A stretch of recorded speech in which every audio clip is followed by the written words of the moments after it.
سب سے پہلے آپ تمام دیکھنے اور سننے والوں کو السلام علیکم۔ امید کرتا ہوں کہ آپ تمام لوگ خیر خیریت سے ہوں گے۔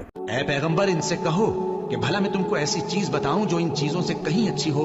سنو، جو لوگ پرہیزگار ہیں ان کے لیے اللہ کے ہاں باغات بہشت ہیں جن کے نیچے نہریں بہ رہی ہیں، ان میں وہ ہمیشہ رہیں گے، اور پاکیزہ بیویاں ہیں، اور سب سے بڑھ کر اللہ کی خوشنودی۔ اور اللہ اپنے سب بندوں کو دیکھ رہا ہے جو اللہ سے التجا کرتے ہیں کہ اے پروردگار، ہم ایمان لے آئے سو ہم کو ہمارے گناہ معاف فرما اور ہم کو دوزخ کے عذاب سے محفوظ رکھ۔ یہ وہ لوگ ہیں جو مشکلات میں صبر کرتے اور سچ بولتے اور عبادت میں لگے رہتے اور نیکی میں خرچ کرتے اور اوقات سحر میں گناہوں کی معافی مانگا کرتے ہیں۔ اور اگر ان سے پوچھو کہ آسمانوں اور زمین کو کس نے پیدا کیا اور سورج اور چاند کو کس نے تمہارے زیر فرمان کیا، تو کہہ دیں گے اللہ نے۔ تو پھر یہ کہاں الٹے جا رہے ہیں؟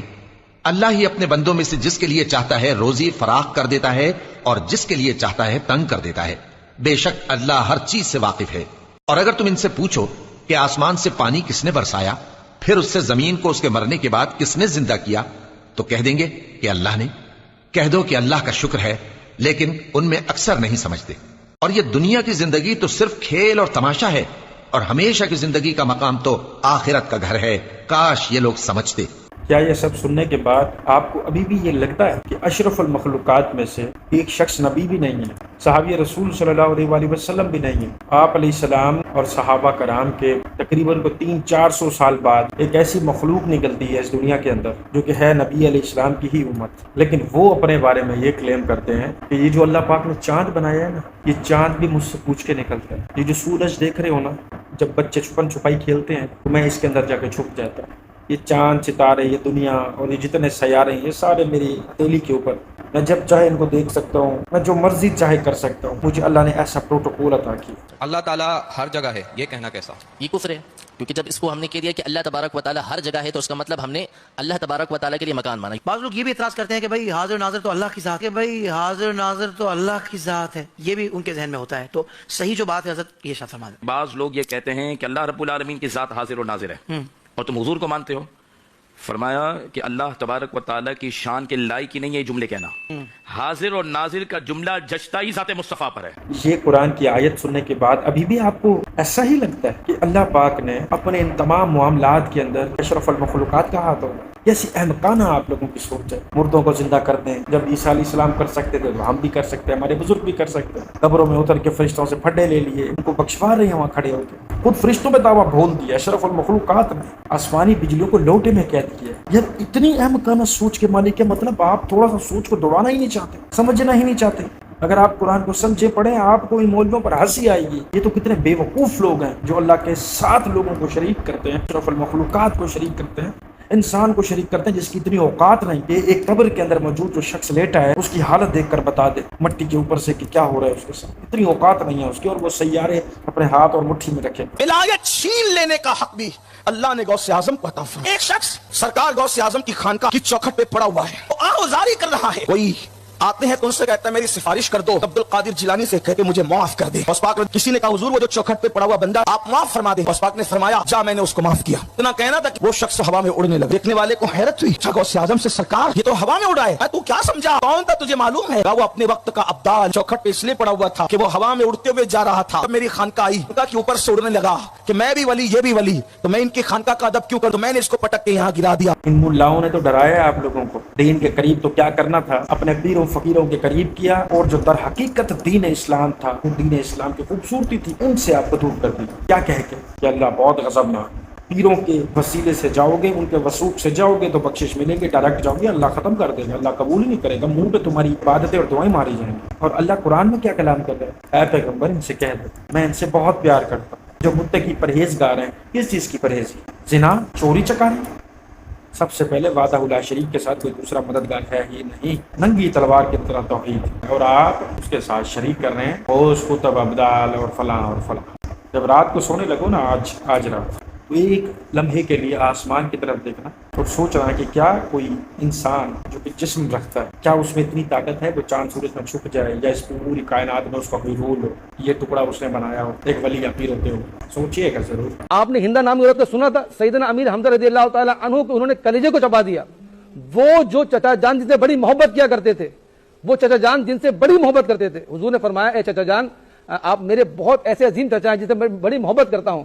تو چچا جان نے کہا کہ آپ بڑے یہ ہیں. ہندا تھی کون؟ آپ نے نام لیا، میں تو جانتا بھی جی نہیں. ہندا ایک کافر عورت تھی اس وقت. اچھا یہ کافرہ تھی. جی. ان کا تعلق کس قبیلے سے تھا؟ کس کی والدہ تھی، کس کی بیوی تھی ہیں؟ دیکھیں بات یہ ہے کہ میں نے آپ سے کہا نا کہ جو کنٹروورسی جو پیدا ہوتی ہے انہی باتوں کی وجہ سے پیدا ہوتی پتہ چلنا چاہیے نا، ہے. کنٹری مجھے پیدا نہیں کرنی، ہمیں حقائق بتانے. دیکھیں میں تو ان خاتون کو جانتا بھی جن کا آپ نام لے رہے ہیں، لیکن آپ نے اتنی بڑی بات کر دی کہ انہوں نے رسول خدا کے چچا جناب امیر حمزہ جن پہ ہماری نسلیں قربان، لیکن کلیجہ جب آیا، یہ کون تھی خاتون؟ جو میں اگلی بات کرنا چاہ رہا ہوں کہ جب فتح مکہ ہوا، جب یہ کلیجہ کیوں چبایا انہوں نے؟ زمانہ جاہلیت تھی، کفار تھی. اسلام کو انہوں نے کہا تھا کہ آئندہ میرے سامنے بڑی بات کی، انہوں نے کہا کہ جاؤ تمہیں معاف کیا لیکن تم میرے سامنے نہ اچھا معاف کر دیا، کیا شان ہے میرے آقا کی. میں تو سمجھانا چاہ رہا ہوں ساتھ یہ بھی کہا میں اپنے سرکار کے قربان جاؤں، لیکن آج کل ہم لوگ کسی کے اوپر کچھ پانی پھینک دیں.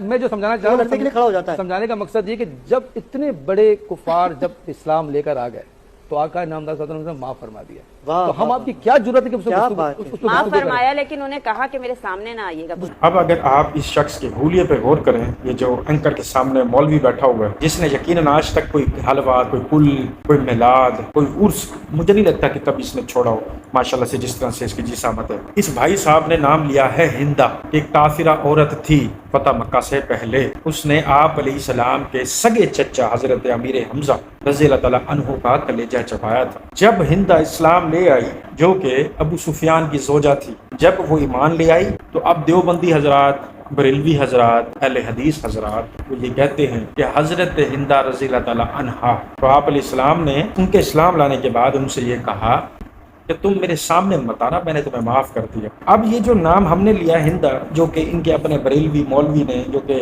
یقیناً قادری، چشتی، سہروردی، کسی نہ کسی ایک جو ہے وہ پیر فقیری سلسلے سے منسلک ہوگا. اب اس نے لفظ ہندا لیا تو اس کو کسی نے ہائی لائٹ نہیں کیا، کسی نے کوئی بات نہیں کی. اب یہ نام ہم نے لے لیا ہندا یا کوئی اور لے گا ہندا تو پھر کیا ہو جائے گا؟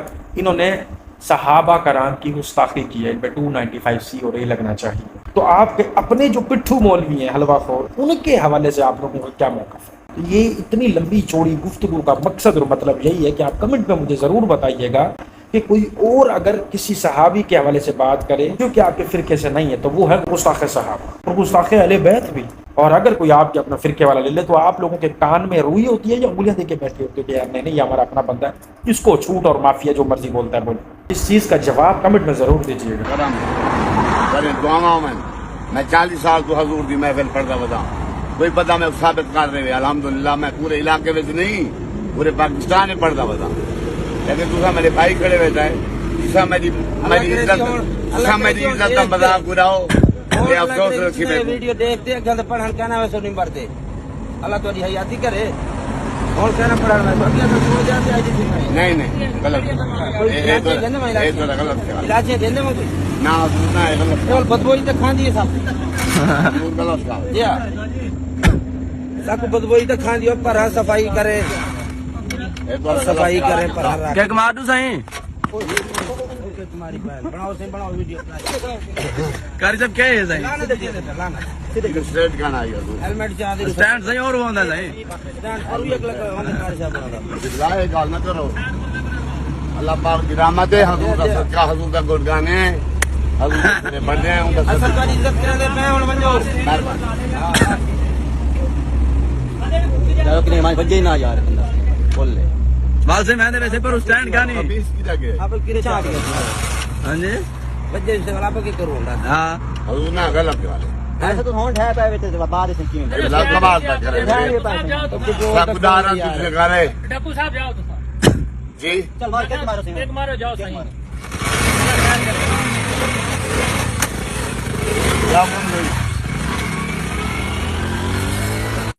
اگر بریلوی علماء نے، مفتیوں نے، مولویوں نے حلوہ کیسے پکانا ہے، 11ویں کیسے منانی ہے، کہاں کہاں منانی ہے، کس کس کے گھر ماہانہ وار یا ہفتہ وار محفل ہوگی، اگر ان تمام چیزوں سے ہٹ کے جو در حقیقت دین تھا، جو آپ علیہ السلام کی تعلیمات تھیں، اگر وہ اپنے بریلویوں، بھولے بھالے بریلویوں، معصوم بریلویوں تک پہنچایا ہوتا تو کم سے کم یہ نعت خان یا یہ مولوی بھائی اتنی بڑی جرأت نہ کرتا کہ وہ یہ بھی کہہ رہا ہے کہ میں 40 سال سے نبی پاک صلی اللہ علیہ وآلہ وسلم کے کلام پڑھ رہا ہوں، ان کی نعت پڑھ رہا ہوں، ان کی تعریف کر رہا ہوں، اور وہ شراب کے نشے میں بھی کھڑا ہے اور وہ کتنا ٹھن کھڑا ہوا ہے. وہ تو خیر آپ لوگوں نے خود ہی دیکھ لیا ہوگا.